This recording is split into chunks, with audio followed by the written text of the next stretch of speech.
Hello, மீண்டும் நான் Rajeswari Samuel Wilson, பட்டுக்கோட்டையிலிருந்து. சரிங்க, போன வீடியோவில் நம்ம என்ன பார்த்துருந்தோம் அப்படின்னா, எந்த மாத்திரையும் நீங்கள் முதல் 3 மாதங்களுக்கு தவிர்த்துக்கோங்கன்னு சொல்லிடணும். மருத்துவருடைய ஆலோசனை இல்லாமல் நீங்கள் எந்த மாத்திரையும் எடுக்கக்கூடாது, அதுதான் முக்கியம். வேறு காரணங்களுக்காக மருத்துவர் இதை நீ சாப்பிட்டு தான் ஆகணும் அப்படின்னு சொன்னாங்கன்னா கண்டிப்பாக நீங்கள் அதை ஃபாலோ பண்ணிக்கோங்க. சரிங்களா? நீங்கள் ஹெல்த்தியாக இருந்தால் நிச்சயமாக எந்த டாக்டருமே இது சொல்ல போகிறது இல்லை.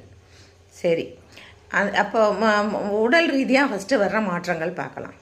என்ன பண்ணோம்? கை கால் சோர்வாக இருக்கும், அலுப்பாக இருக்கும், வேலை செய்ய முடியாது, டயர்டாக இருக்கும். இதெல்லாம் வீட்டில் ஒரு அம்மாவோ அல்லது பெரியவர்களோ இருக்காங்க அப்படின்னா அந்த பெண்ணுக்கு உதவி செய்வாங்க, அல்லது கணவன் அந்த பெண்ணுக்கு உதவி செஞ்சு கொடுக்கலாம். யார் உதவியுமே இல்லை, நான் காலையில் எழுந்திரிச்சா என் பொழப்பை பார்க்க போகணும், அப்போ தான் எனக்கு சம்பளம் கிடைக்கும், அப்போ தான் நான் என்னுடைய வாழ்க்கை தரத்தை நான் பார்க்க முடியும் அப்படின்னு நினைக்கிறவங்களுக்கு இந்த மயக்கம் வாந்தி இதெல்லாம் இருக்குது அப்படின்னா யார் சப்போர்ட் பண்ணுறது? இந்த சமூகம். நாம் தான் சப்போர்ட் பண்ணணும். யார் எங்கே வேலைக்கு போகிறாங்களோ போகிற இடத்துல உள்ளவங்க அவங்களுக்கு சின்ன சின்ன ஹெல்ப் பண்ணி கொடுக்கலாம். நல்ல ஒரு ஆரோக்கியமான சமுதாயம் அப்போ தான் உருவாகும். சரி, வேலை செய்யும் பொழுது ரொம்ப ஹெவியான வேலைகள், ரொம்ப வெயிட்டாக தூக்கி செய்கிறது, இதெல்லாத்தையும் நம்ம கொஞ்சம் தவிர்த்துக்கணும். தொடர்ந்து அடுத்தது என்ன பண்ணணும் அப்படின்னா, நம்ம சுகர் இருக்கா, பிளட் ப்ரெஷர் இருக்கா, தைராய்டு இருக்கா, இது போன்ற டெஸ்ட் எல்லாம் செய்ய சொல்லுவாங்க. நீங்கள் பார்க்கணும். சில பேர் என்ன பண்ணுறாங்க, கர்ப்பம் தெரிஞ்சோடனே இன்னமும் கிராமப்புறங்களில் நாங்களாம் என்ன போய் டெஸ்ட்டு பண்ணிக்கிட்டோமா அப்படின்னு சொல்லிட்டு வராமல் இருக்கிறவங்களும் இருக்காங்க. நாங்கள் ரொம்ப கம்பல் பண்ணியெல்லாம் பார்ப்போம்.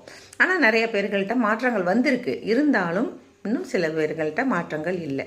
ஸோ நம்ம என்ன பண்ணணும்னா, அடுத்து ஒரு ஸ்கேன் பார்க்கணும். ஸ்கேன் பார்க்கும் பொழுது குழந்தையோடைய வளர்ச்சியெல்லாம் நல்லா இருக்கா அப்படிங்கிறத டாக்டர் பார்த்து சொல்லிடுவாங்க. நீங்கள் தொடர்ந்து என்ன செய்யணும் அப்படின்னா, ஹெவி ஒர்க்கு பண்ணாமல் உங்களால் முடிந்த வேலைகளை செய்யலாம். சரி, முடிந்த வேலைகள் அப்படின்னா என்ன பண்ணலாம் அப்படின்னா, உங்கள் ட்ரெஸ்ஸை நீங்கள் துவைக்கலாம், வாஷிங் மிஷினில் போடாமல். ஏன் அப்படின்னா, கை கால் இயக்கங்கள் வேணும். எனக்கு மயக்கமாக இருக்குது, சோம்பேறித்தனமாக இருக்குது, நான் படுத்திருக்கேன், நான் ஒன்றும் செய்ய மாட்டேன் அப்படின்னு சொன்னீங்கன்னா பிரசவ நேரங்களில் உங்களுக்கு அப்போ கஷ்டமாக இருக்கும். ஆரம்பத்துலேருந்தே உங்கள் ட்ரெஸ்ஸை மட்டும் நீங்கள் துவைச்சி போடுறது, நீங்கள் சாப்பிட்ட தட்டை நீங்கள் வாஷ் பண்ணி வச்சுக்கிறது, அப்புறம் வீடை கூட்டுறது, இந்த மாதிரி சின்ன சின்ன வேலைகளை எல்லாம் வேலைக்கு ஆள் இருந்தாலும் நீங்கள் அந்த வேலைகளை செய்ய ஆரம்பிங்க.